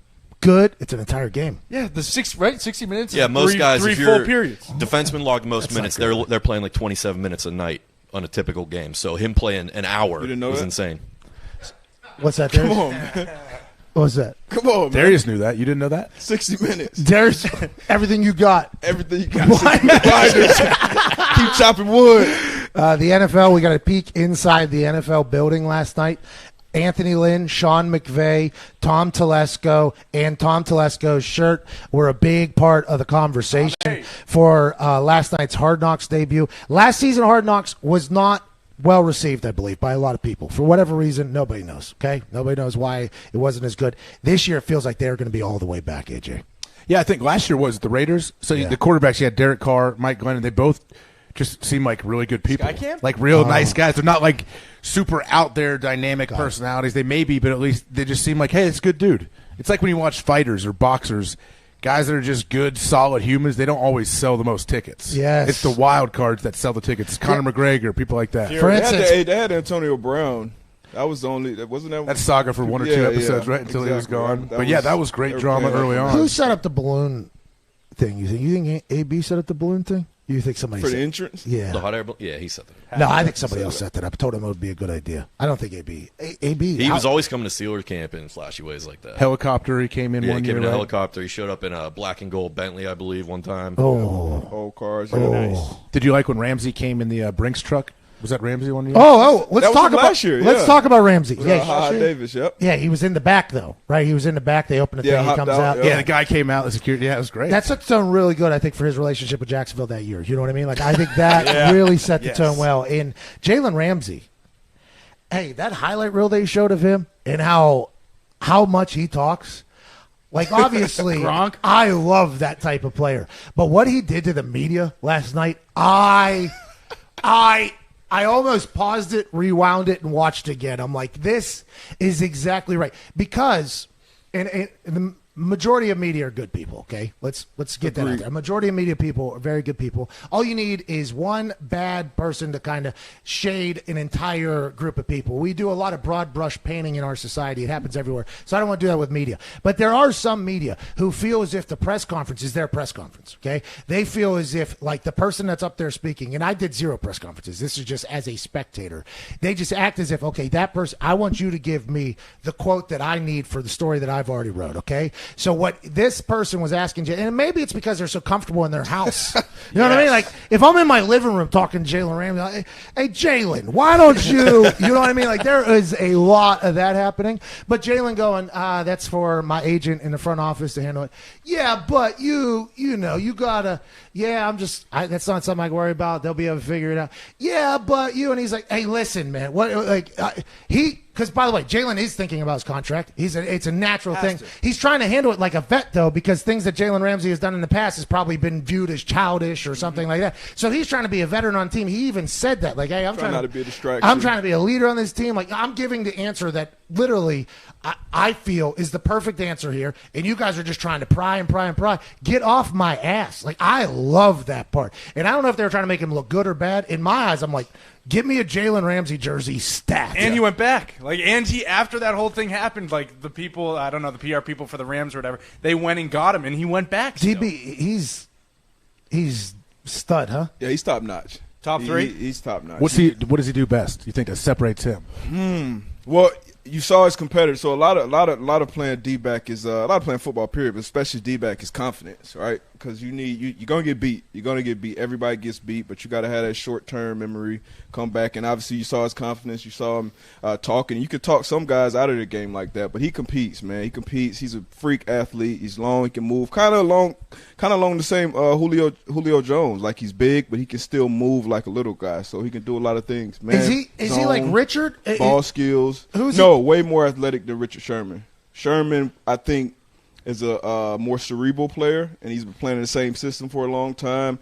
Ball skills a little better than Jalen, but Jalen still has elite ball skills. So that's what separates. That whole Jaguar situation, everybody knew it was going to be ugly. Yeah. I mean, I didn't know that he was going to trade away 2 first-rounders. Okay? That's a lot. Hey, for a corner? And by the way, immediate effect on the team, too. Yeah. And who got sent to Baltimore in that whole thing? Marcus Peters. He had immediate effect on Baltimore. It was like, it felt like everybody kind of won in that thing. But Jalen referenced last night, he said they knew the deal before they traded me about the contract. Like, he even referenced, like, hey, there was already a conversation. And he's worth 2 first-rounders. So I'd assume the Rams know that they're going to have to pay him. That's a big. How do they pay him, though? They can't. The Rams literally can't. That's why it's getting delayed, I'd assume, is because they have to figure out how to do that. That's why they ship Gurley out and they ship Cooks out. You know what they could do? They could do a Patrick Mahomes type deal for him. Because Patrick Mahomes, not even in the top 50 salary cap hits of players next year for the next 2 years. Yeah, but see, you can get away with that with a quarterback. Corner, you don't It was know. a 10-year deal, wasn't it? Yeah, corner, you're not You're playing. not giving until Jalen a your 10-year 40s. deal. No, Yeah, but you can't- give him a can't. 5-year deal, right? You can spread out as much as you can, but I mean, they just put themselves. You got to restructure with multiple players to make some room, probably. But they could just push that son bitch to the back as much as they possibly can. And I assume, by the way, that's why they're in the problem that they're in right now is because there was a lot of that going on. And the highest paid running back, highest paid quarterback, highest paid D tackle, highest paid blah, blah, blah. And that, a lot of the players kind of get painted in a bad light sometimes. You're like, oh, look at they're too much money, they're so expensive, blah, blah, blah. It's like, who put the contract together? That's their job. Hey, player's job is to play and get the money that they can get. That's their profession. In a very, very short window, too. Get as much as you can. The GM and whoever's putting the contracts together, that's their job to handle. So whenever I feel like sometimes players get a bad knock on it. They're like, well, too much, you're getting paid too much. It's like, who put the contract? Yeah, what are they going to do? Oh, $80 million is too much for me, actually. You know what? Why don't you take $20 million off of it? Just give me $60. Which, by the way, they do ask. They ask. That gets asked a lot on a very regular basis. Oh, yeah. Yeah, not After that big, after obviously. the contract is. Oh, yeah. And then plus we know a lot of guys get these 4, 5, 6-year deals. Even the Todd Gurley deal. Then they're shipped out of town after 2 if they don't take a pay cut. So the Rams aren't going anywhere. Do you They'll know be Todd around Gurley? for a long, long time. You know- I don't know him personally. I wish somebody did. I want to know what the hell was up with the last year. Like, did his knee hurt? Did McVay not want to play him? What? Well, Orlovsky said the other day about how, Jared Goff, his O-line sucked. So, also, was it the O-line? Because Gurley had a pretty good – he had, 70 touchdowns receiving and catching throughout those 3 years? I mean – I don't know. Goff, little personality last night. running. Goff, little personality last night. How'd you feel about Jared Goff last night, AJ? I like Jared Goff. Do you? I do. Yeah, why? Let's go through some other people there. Am I not allowed to think like Jared Goff? Are you down on him for some reason? And what about McVay, though? Do you think this? I don't know. This is my thing. Okay. I like to look at people in their eyes and just see if I think they got it or not. You know what I mean? Like, I want to know, if a guy. You don't think he has it? I don't know if he's got it. Maybe. I think he's really talented, but he feels like, and this is going to sound like I'm judging now, cool, laid back people, but I feel like at quarterback position, and I think we've had this conversation off the air, I think at quarterback position, you have to have I think there's a Type A, I'm going to win every single thing I'm a part of. I think so, and I think crazy. Goff, You got to be a little bit crazy. and I think Goff's cool. I like Goff. I think he's talented, but I think to be that guy, you got to be. I think you got to. How about Justin Herbert? That's night. Exactly. I looked at They him. made him look real good. Hey, Pep Hamilton's over there, by the way. Love Pep Hamilton over Love there. him. Tom Telesco, Pep Hamilton over there. I might become a big-time Chargers fan throughout this entire thing. That was the nicest thing I think I've ever. Jim Irsay gave me his plane last year, but after that, this guy, Tom Telesco, getting me in the NFL basically, and then wearing for the brand on HBO. Awesome move for him. Big time. But Herbert, I did not know he was that talented, right? And Pep, by the way, poking him and probably. Oh, yeah. He's like, well, I guess we can count that, or we can just get out of here maybe after you hit it. And then next one, he hits the thing. It's like maybe Herbert does have that kind of killer instinct. I think he's got it. He's one of those guys who kind of got to pick it. He needs that edge. I think so too. You need that edge. How do you get it? Herbert, that was a knock on him before the draft. Yeah. He was this quiet, laid back kind of guy. Small cerebral. town. Oh, he's not crazy, type A personality like a lot of these stars in the NFL that are played quarterback position. It's a completely different world. But I think you can't get it. But I think you can try to. You can manifest it through if let's say if you don't think Goff has that. Let's say he I goes don't out know. there. Hold on. I'm not saying you. I don't think he has. I'm it. hypothetically. All right, so Darius Butler loves NHL. I don't think he has it either. Okay, people. He's talented. You It's can't hard to tell. make it up, but you can grab. I think if there could be defining moments in a career that would really help you grasp that and become that guy. And you might have to win a Super Bowl and be the MVP. You might some kind of game, a comeback that you just it kind of flips your brain a little bit, and you're like, okay, well this is me. Like I'm Mahomes, that for guy. instance. Mahomes, Yeah. Mahomes, super cool dude, right? Likes ketchup. He's got it though. Do you see him whenever they come back? I mean, He's he got is. it. I mean, Running down the entire field. people hate some people that are emotional and stuff whenever they succeed. Normally, the reason why they are so emotional is because they're so passionate about what they're doing and they are legitimately excited. I think a lot of people think celebrations because some of them look choreographed and forced and stuff like that. But I love whenever people lose their mind, and that is one of my indicators on if the person is Like, hey, it looks like that person's a killer right there. Yeah. And that's the type of guy. I think it's that West Coast vibe, too, especially with Herbert and Goff being out there. He's just a little more relaxed, naturally, a little more laid back. Like, not necessarily in the game. Yeah, but Aaron Rodgers. A-Rod, you got Brady. Brady's I play with Brady. Aaron's calm, cool, collected otherwise, but when it comes game time, then he turns it on. He's real intense, right? Like, hold on, Morikawa there. Super cool, super chill. But that dude's a killer. Like, that dude is a killer right there. About to go get these birdies on 12, 13, 14. I wish maybe an eagle too. By the way, that's like the worst thing I would assume you could do in golf is start to act like you're going to be good for the next couple holes, because golf, I guess, is it will humble. Very humbling game. But there's only some people that have, like, for instance, I don't know. I know that I would not have been a good NFL quarterback.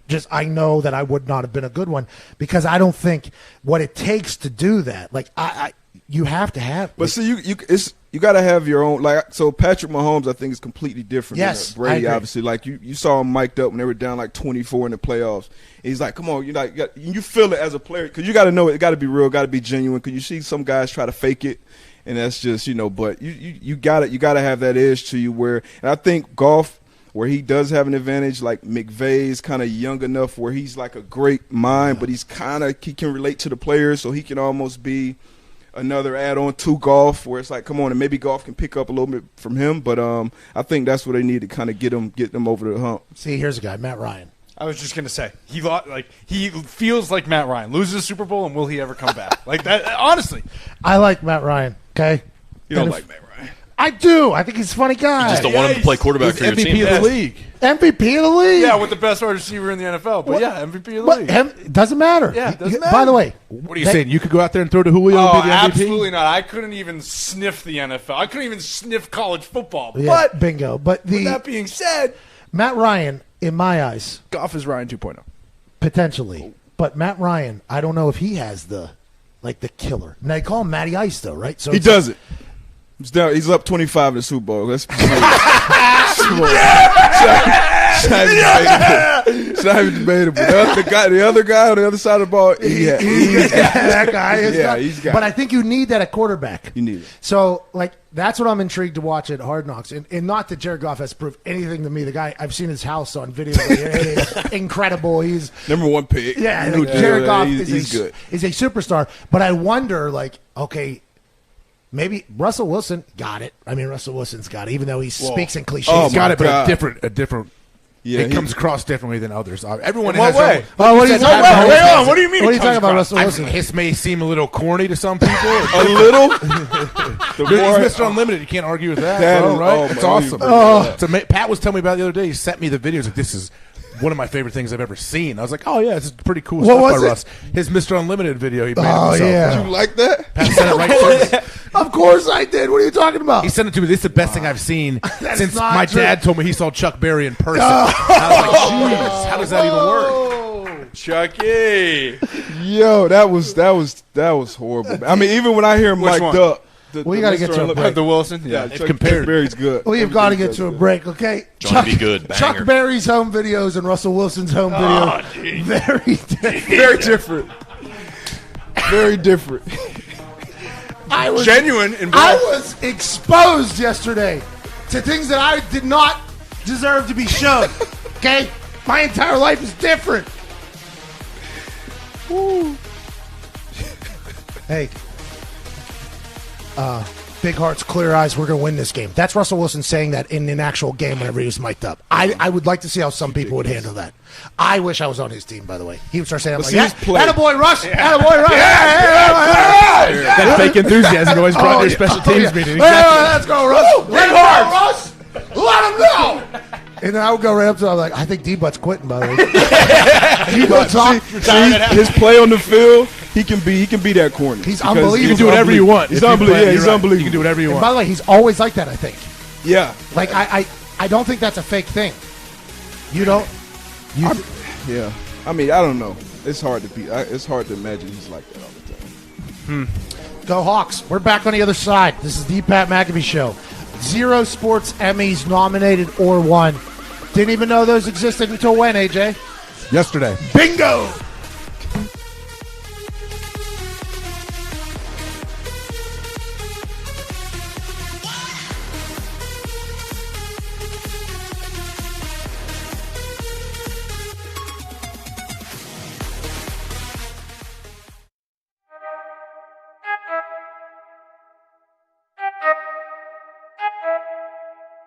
I need to know everything, who and the what and the where, I need everything. Trust me, I hear what you're saying, but act like it's not what you're telling me. I'm curious, George, I hop in the Porsche, 5 and a horse, I'm ready for war, I'm coming for throats, to turn to a ghost, I need to know everything. Now you be surprised at the info you get is by letting them talk, so I'm letting them talk. Gotta keep quiet, maneuver in silence to let them in, chalk up their body, another one body, this is how it go. I got some secrets, I'm shaking the game so they stay on their toes. Stay in your lane, I stay on the go. I can't play with the pros and act like a rookie, so they overlook me. They not double up again, none of their nose, none of them cold. They just got lucky but never adapted, so I'm to the one if it's coming to. Since I made Adam Cole's soul leave his body, we got 12 days to get ready for another match with what some people are calling the next best wrestler of all time. I ain't worried about that, though. I eat that fucker for breakfast.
Attaboy, Z. Attaboy. Here we go, Z. Here we go, Z. Come on, Z. Raycon in the house, y'all. Yeah. Everyone needs a great pair of wireless earbuds, and you already know Raycon earbuds start about half the price. Price. Price. What if I was like your hype man? Like the last word you said of every sentence, I just like yelled it in the background. Chet hates it too. Premium wireless earbuds. Chuck Berry needs a hype guy. What's going on? On the market. And they sound just as amazing as other top audio brands you know. Their newest model, the Everyday E25 earbuds, are the best ones yet with 6 hours of playtime. Seamless Bluetooth hearing, more bass, and a more compact design that gives you a nice noise isolating fit. Isolate. Oh yeah, Raycon's wireless earbuds are so comfortable. How comfortable are they? I did that. How comfortable are they? We were probably supposed to ask Yeah, you. that's my bed. I'm just gonna go to action real quick here. How comfortable are they? They're very comfortable. Hell yeah! I was supposed to share my own experience, so they are very comfortable. Call the action real quick. Get 50% off of your order at buyraycon.com/Pat. That's buyraycon.com/Pat for 15% off Raycon wireless earbuds. Buyraycon.com/Pat. Attaboy, Baby Z. Z. Thank you, guys. Baby Z. Hey, I will say this: the Raycon E25, Oh yeah. good.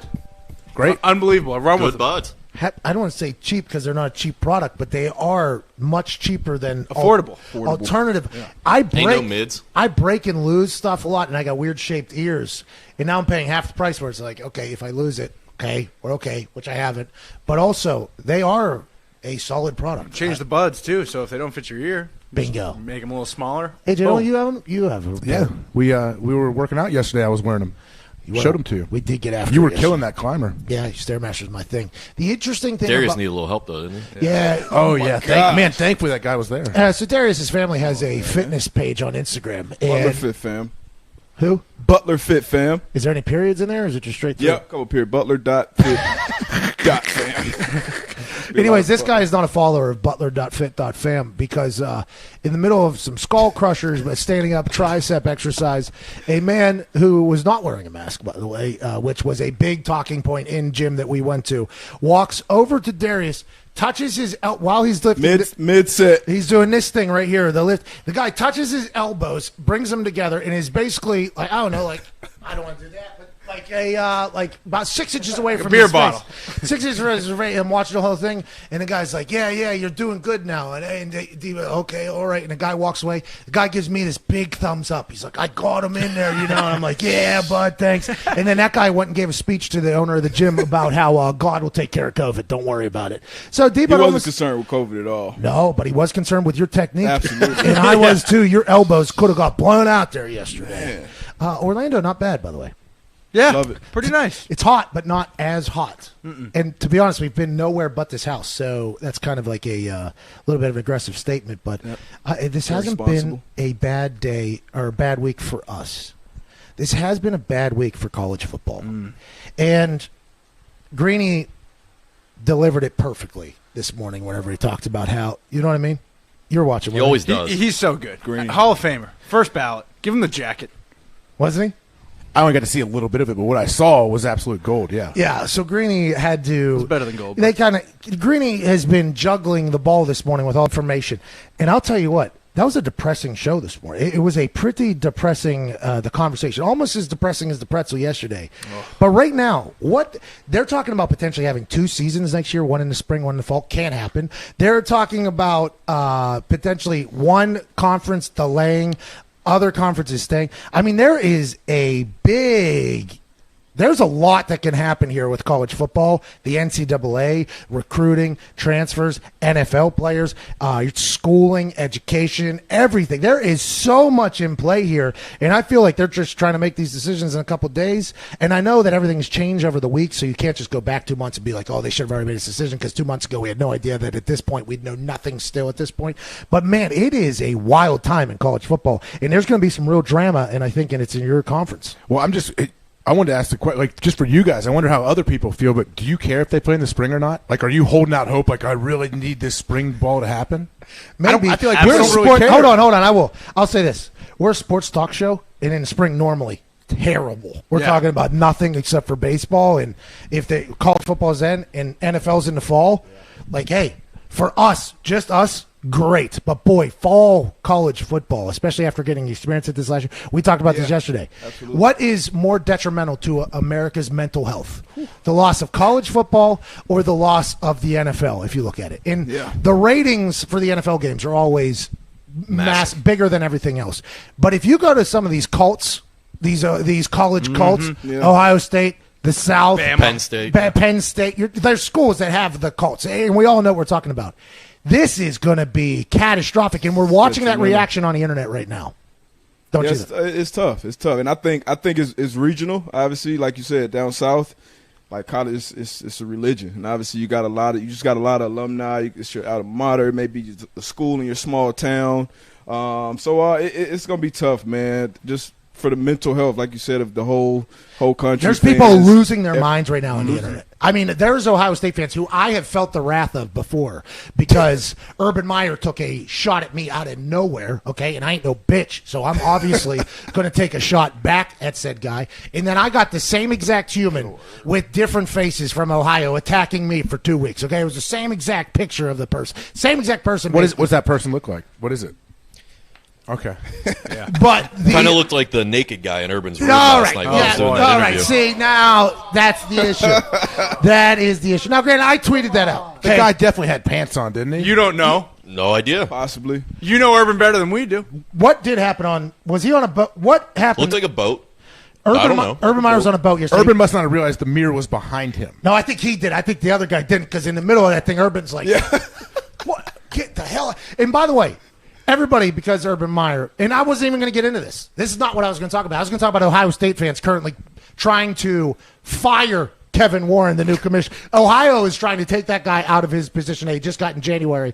Poor guy. He's got no shot, by the way. That guy's got no chance. He's commissioner of one of the biggest conferences in the history or whatever. You get it. And he's got no chance. But everybody started, turning a little bit negative on Urban Meyer yesterday, because his face was a little bit red, and obviously there's somebody just kind of swaying around almost naked in the background and everything. And the way he was told, what he was talking about was the complete opposite of that type of thing. What if he was just having a good time on a boat? They asked him to go on a show. His friend he's just having. What if Urban Meyer's more relatable now than he was yesterday? Why is everybody got to be so negative? Yeah, seriously. Yeah, right. you. Oh no, not me. Yeah, you. I was just asking the questions, but now you say this. You're completely right. Maybe he was. What was just it? out A with the nude boys. deep sea fishing trip? Like, what was he doing? The guy had pants on. He had a shirt off. I mean, on technically that could happen here in this house in the Mickey Mouse pool. You've done plenty of FaceTime interviews while we're here with Zito cruising around the pool. Like, what if Zito's in the background of one of your live shots, walking around the pool? Do people think that's weird? That's what I'm saying. I'm on your side. You and I are on the same side here. You sent a text to him, I heard. I haven't heard back. Yeah. Well, yeah. I don't think Urban's got a Zito though. I feel like the people hanging around Urban everybody's Meyer would be got a a little more aware of what's going on. By the way, I like the fact that Urban Meyer's people were potentially blacked out drunk on a boat while he's doing more relatable. Hey, more relatable, Urban Meyer. You would address it too. I mean, if Zito was in the background, you would address it. You said yesterday, Urban maybe should have, Urban followed up. If I'm Urban Meyer yesterday, and I'm not Urban Meyer, obviously. But maybe I'm in that situation at some point. Or I become a 60-year-old man, and I'm Zito's in the background, successful head coach and all that stuff. And I got Zito wobbling around. Some people said hitting a bong in the back. I mean, if any of that's happening, I probably at least screenshot, take a picture, a selfie with said person afterwards, and be like, "My guy got some real airtime here," just to address it immediately. Because not address it. And by the way, maybe he's so deep sea he lost connection. He doesn't even know that happened, which could be happening. Guy did well. He could be very deep sea fishing. And it's also Shark Week, I think. So may have been a hotel room. How did he do the interview if he lost connection? Well, they left immediately after because they were pausing the boat where they were at to do that. Oh, they paused the boat. But he should have addressed that, I think, and that is a flaw. That's a different era, though. He comes from a different era than you. Like you're an internet guy. He was probably listening to Jimi Hendrix and Chuck Berry. You're listening to Kanye and Drake. And Chuck Berry mixed in. I heard you. I am not listening to Chuck Berry, okay? I can't listen to Chuck Berry. Watch Chuck Berry. No, that's not. You're hearing Chuck Berry. You're not listening to Chuck Berry. Where's my? That's not much of a controversy for Urban Meyer. Like he's not, he doesn't care. He's Urban Meyer. Yeah, he's dealt with. Okay, so let's get back to what I was originally going to talk about before you guys obviously took us down a non-professional. Probably the reason why we weren't up for a sports Emmy because of this and the Ben Roethlisberger stuff you guys do. Don't jerk that around here. All right, okay. I mean, this is what you have a microphone. How dare you? I was going to say though, I did get called a big fat stooge on national television, and you addressed it right away and said I was perfectly fine. Adam Amin, who's now a Fox broadcaster, said, well, Zito is a big fat stooge, a friend of yours, blah blah blah. And facts. He said that, and I was like, well, Zito doesn't deserve that, obviously. Addressed it right away. Just address it immediately, and you move forward. In the face of a PR scandal, okay, you have to dive directly into it. You literally have to. And I'm not saying, like, every PR scandal is able to do that. But if it's something that's like this, you just have to dive face first Just into how Ben came right over that. Ben Roethlisberger was telling his story about his love for Jesus, okay, and then that got exploited on sports shows the next day. It's like this one. Splat all over the place. And I would assume that everybody that won the Cover sports, got busted. I would assume everybody that won the sports Emmys did not cover the Ben Roethlisberger, meat situation. No, well, that's because they don't cover everything. Let's talk about. Can we get back to the topic at hand? Roethlisberger Here? covers The Ohio the toilet. State fans are going to have that guy fired. That commissioner is going to be fired faster than in. It's not his fault, I don't think. There's no decision. Who fires him? Who has the power to fire the Big Ten commissioner? Justin Fields. Do all the presidents come together and vote him out? Do we know how it works? I honestly don't know how it works. This is not urine, by the way. It's a green tea. Go ahead. What were you going to say now? I don't know how. We don't know anything. I thought for sure it was a right big now. cup of piss. Nobody, because the Big cup of Chuck Berry. What? Great callback. What? We have to get to a break. You get it. We will continue this on the other side of the break, live from a patio in Orlando. Oh my God! I have an actual point here about this commissioner guy. Okay, Trending. Good tease you have. it's not good. Well, this is why we don't win anything. This is why we're not taking it serious. Okay, because you guys. I bet if you poured that all over Connor, you would be nice enough to wipe it off with a towel. Oh my! Just don't fart in Right? my face. Wow. This is the Pat McAfee show. The of Mickey worst Mouse. show of all time. In front of Mickey Mouse. In front of Mickey Mouse. Come on, man.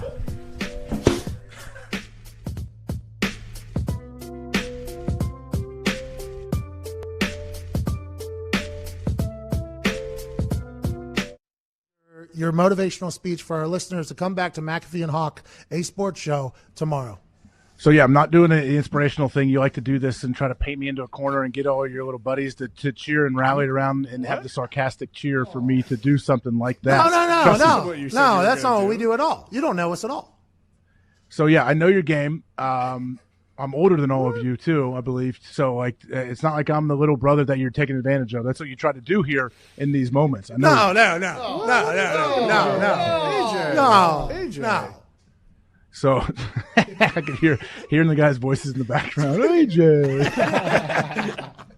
But yeah, I think right now we're in the weirdest time ever, Pat. We really are. Yeah, we are. It's a brutal, weird time. Stop clapping for me. It's not a motivational talk. Yeah, it is.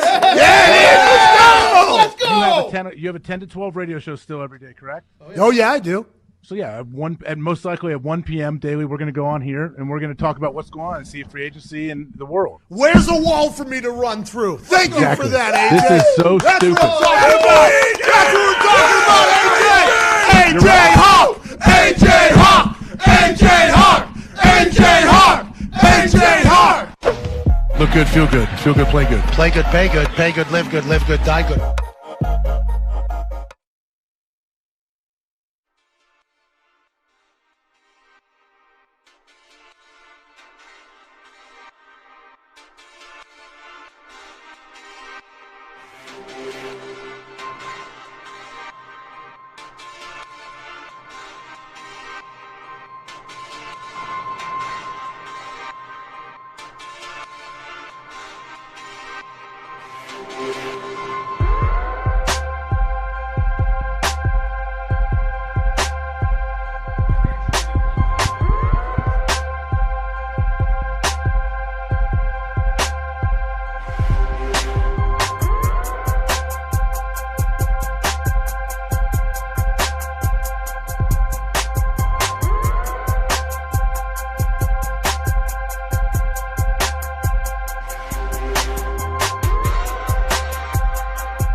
Welcome back to the Pat McAfee Show here. Worst show in the history of sports shows.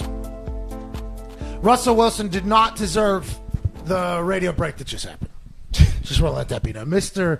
Unlimited. That was one of the worst things I've ever seen, obviously. But, I mean, that's Russell Wilson. Russell Wilson's always Russell Wilson.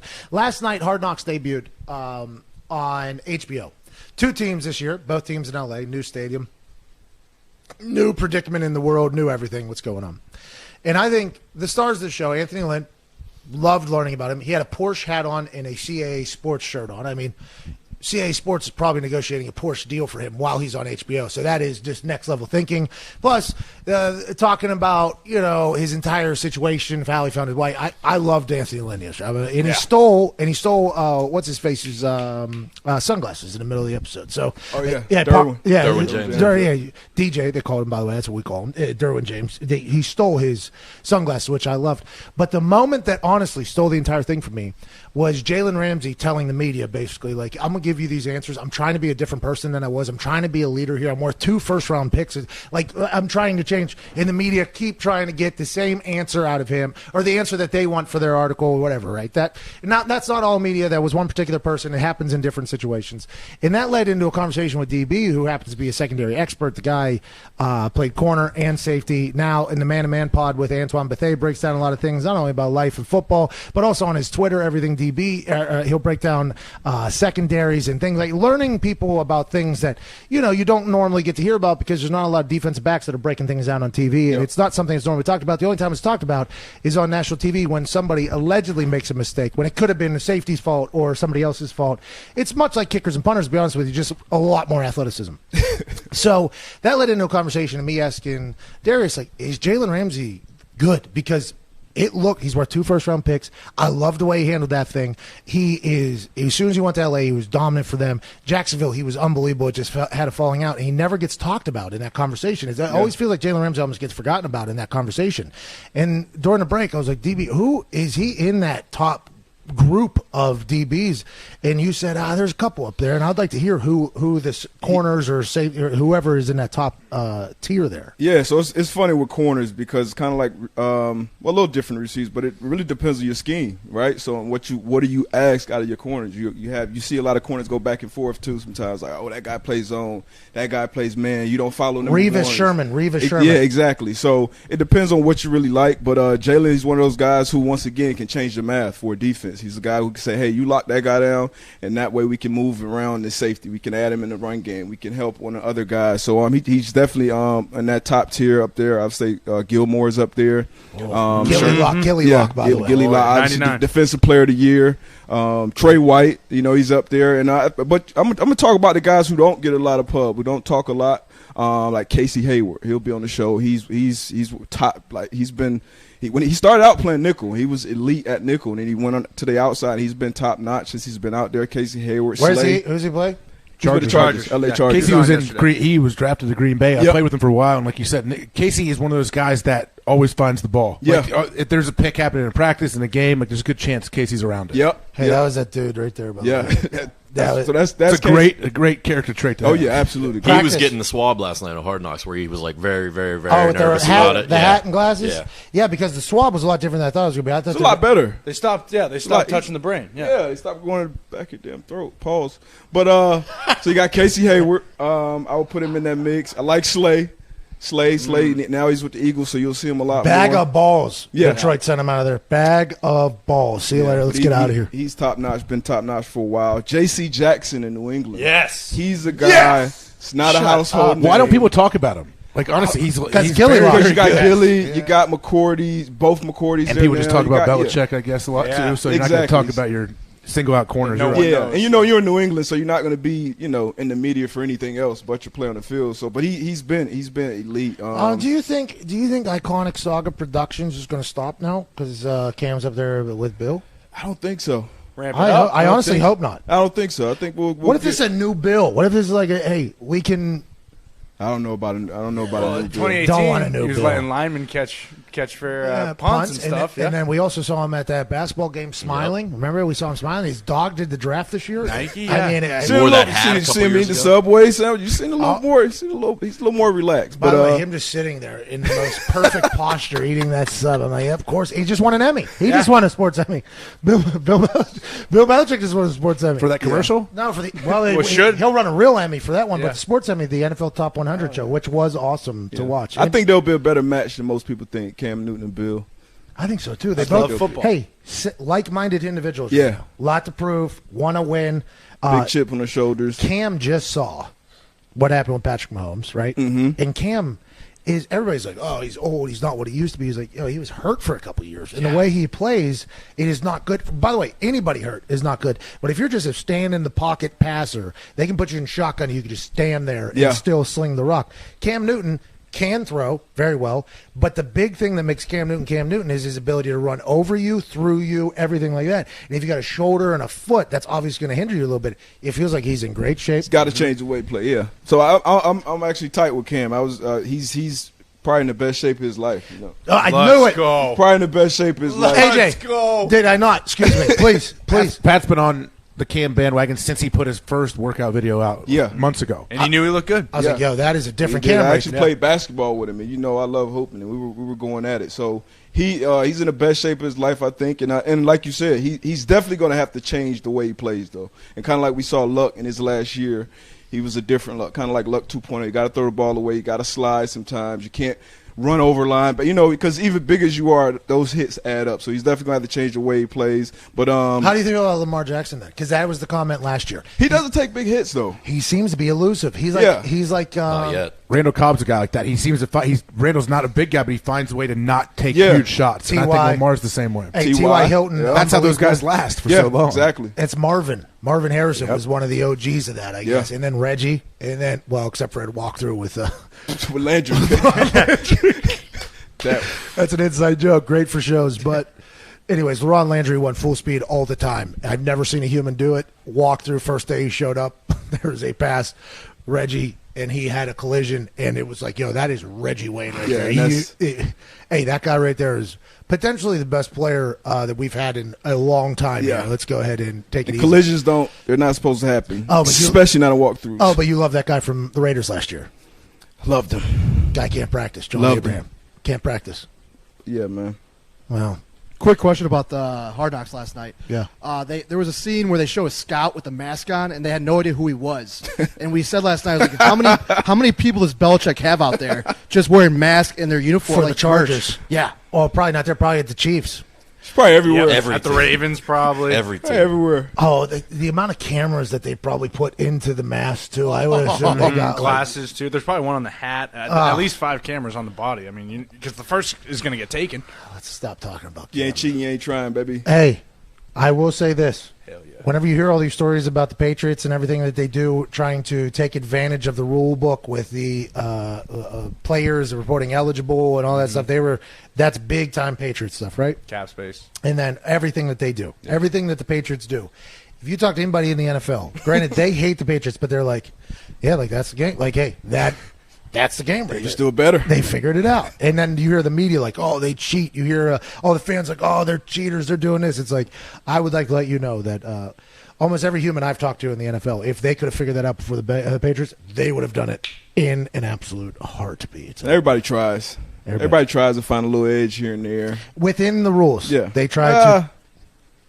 You try to push the rules as much as you can. Oh, yeah. What are you doing? You grabbing wide receivers? You a cheater out there? I mean, a famous Belichick quote in that building is, you do business as business is being done.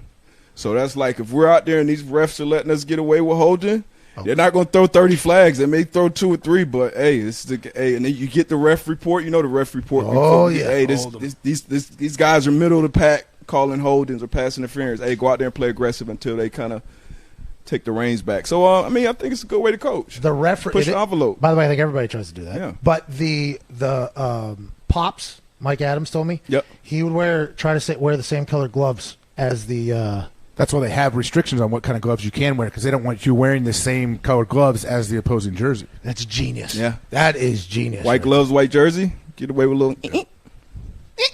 AJ, what kind of scumbag things did you do on the field? Yeah, what did you do? That's a great question, Nick. I don't think I did a whole lot.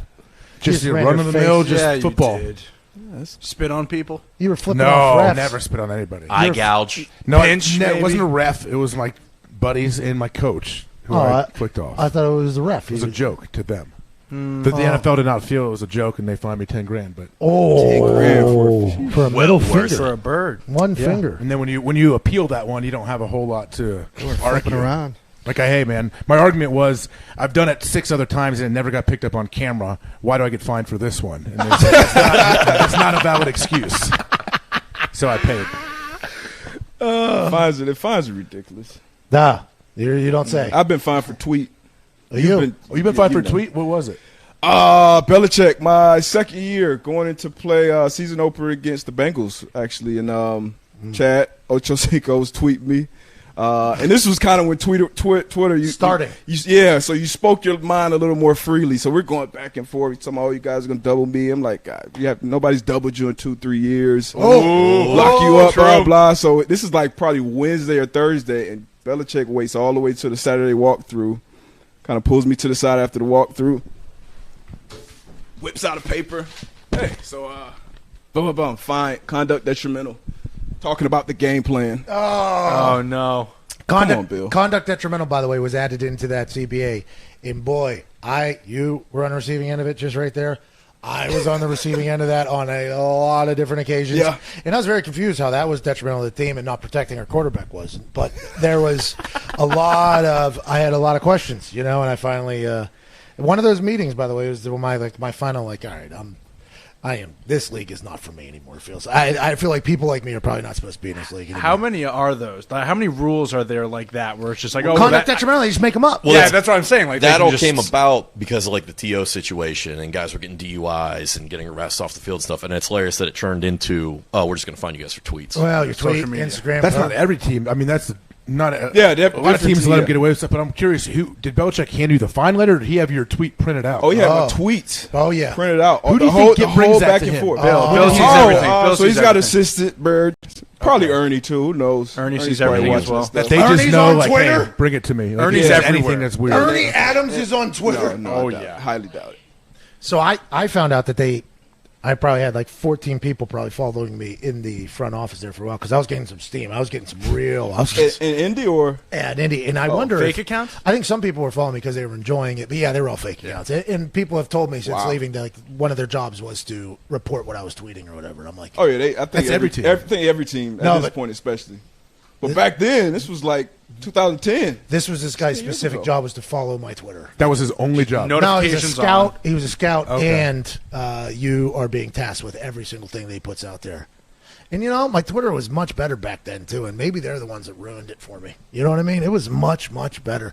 Not like this show though. We'll be back tomorrow. We got to wrap up here, hour 2. Let's make sure we hit everything in the sports world because we are a sports show. NHL 5 overtimes last night. Damian Lillard scored 61 points, becomes the second player in the history of the NBA alongside Wilt Chamberlain to score 63 times in one season. Damian Lillard has had 51 points and then 61 points in back-to-back games since missing a couple free throws and getting into it with Pat Beverly, Paul George, his lady getting into it, and everybody making up. Damian Lillard is on a savage tear right now. See the bubble MVP? Devin Booker. Him, Devin Booker, TJ Warren. Yeah. Who you got? They're doing like a first team all bubble and MVP of the bubble. The NBA is doing that? Yeah. Does it matter now, though, before the postseason starts? For the Suns, it does, and for the Trailblazers, actually. Yeah, they both had to get into the playoffs. They were one of the two teams that were out of it. I mean, if you go 51-61, and who knows how else this is going to end, the Suns, right, could potentially run the table here and not make it, right? Yeah, so right now the Blazers are in 8th, and then the Grizzlies, Suns, and Spurs are tied for that 9th spot. And they said that if you're within, 3 games? 2 games, 2 yeah. games of the 8 seed, you would do a round-robin type play. Yep. And if you're an under seed that beats the 8 seed, you have to beat them twice. So if they have 4 people there. That'll be exciting. I'll be excited. Yeah, that's playing. That's March Madness playing type stuff with the best athletes on earth playing basketball. I mean, that is – the bubble has been entertaining if there's a superstar playing. If it is just Now, granted, superstars have come out of nowhere. Booker, I didn't know he existed. TJ Watt, didn't know. I've seen pictures of him, obviously. I didn't know he just pulled up from half court. Scored 71 in the league. That's what I'm saying. I didn't know he just pulled up from half court, though, like it was nothing. TJ Watt, I live in Indiana. I had no idea that guy existed. He's unbelievable. I mean, so there are some things that have come out there, but the playoffs will be absolutely electric. We're out. Show's over on radio. We covered everything, though. Oh, yeah. We did. Not to mention college football, NFL. Chuck. There it is. Pagano. Thank you. Yep. We didn't talk about that. I guess we did. Kind of. Blinders chopping away. We talked about Chuck. We did. Yeah. Also, another Chuck. Would you like to expand on? Why do you turn right? Chuck Robinson. Oh, we've got to mention him. What do you want me to expand on? Yeah. Well, I mean, I believe the people that are watching on YouTube should at least have a little bit of a heads up why you and Nick and everybody else here, even you, Darius, and you, Connor, were just forcing Chuck Berry into the fucking conversation today. Do you have anything to say about that? I wasn't. Somebody here in the house brought up Chuck Berry and how great of a musician he is and everyone. And then someone said, oh, wait, did you also know he has amazing home videos out there on the internet? Yeah. And I said, yes, I was made aware of those years ago. And so we revisited a lot of them. Or one of them. Chuck was a polite man sometimes. Chivalrous. Gentleman. There it is. Bro, in a true sense of the word. That was a terrible 4 minutes of my life. I mean, I agree. It's tough to unsee. So glad I didn't watch. How many times have you seen it now at this point? Well, I just got refreshed last night on it, and it's somewhat disturbing. By the way, it's not on like Google. But you don't even need to watch it, though. The audio only. Just the audio track will do it for you, too. Anyways, any of his you should I don't think anybody should watch it. You should not watch that. You should. I don't know which camera. You should not watch it. My life was a lot better when I thought Johnny B. Good was good. It just keeps it moving. It's now I can't listen to anything. Not that I've heard the name in a long time, but boy, whenever it comes up in that fashion, it's tough. College football. Who knows what's going to happen? Well, he's dead. What's that? Chuck Berry's dead. Okay. He lived a long life. Had to think about all the things he did. All right. This is your fault. This is your fault. How is it my fault? It is your fault. I can't get it out of my head. Who brought up Chuck Berry last night? Oh, Sunseri. Not the one from Alabama or Pitt. Vinny. Another one. Let's get the fuck out of here. 55 minutes after the hour of 11 started. We're supposed to have Kyle Brandt on today. Okay? We had Colin Morikawa in the first hour, the future and present of golf. Great conversation. I don't think I've ever talked to somebody that is going to dominate the world and everybody knows it before. I don't think I've ever done that before. That was a pretty cool moment. Like, I assume 10 years from now, we're going to look back on that and be like, hey, you remember when we had Colin on the show? Like, hey, because we'll probably never get that guy on the show again, by the way. That guy's probably never coming on again. Good book. Great book. We're supposed to have Kyle Brandt. He's going to be a billionaire. Yeah. We're supposed to have Kyle Brandt on from Good Morning Football. And you know, the reason why I don't win sports Emmys because we don't do sports on a lot of occasion. We say terrible things. We bring up you. I'm talking about you. I'm talking about you, AJ. We bring up bad stuff with guys that shouldn't hear from and things like that. But also, I'm not going to fucking take a guy for 12 minutes and then have to do 10 plugs. Like, I'm not going to, like, that is not what I'm going to do. That is, we can't set that precedent with this show. That, hey, this is what needs to happen. You got 12 minutes with him. He needs to plug, blah, blah, and blah. You love blah. Kyle. And I love Kyle Brandt. Do it, though. And I would assume that the 10 questions with Kyle Brandt with Aaron Rodgers that is coming out on Spotify, I believe today or tomorrow, is going to be unbelievable. And we watch Good Morning Football. But I can't fucking set that precedent that I'm just going to become a 12-minute talking head for your shit that you're going to promote on this show. No way. Can't do that. We got important stuff to talk about. You know what I mean? We got Chuck Berry to talk about. Mm-hmm. We got Hard Knocks. We got Darius Butler loving the NHL to talk about. Yeah. We got Hard Knocks to talk about. We got college football to talk about. I can't. I love Kyle Brandt, and it wasn't Kyle Brandt's fault, by the way. It's the people that are probably trying to get him anything. I can't set that precedent, though. No, it's your show too. I mean, just can't do someone else can't, judge how that's going to go.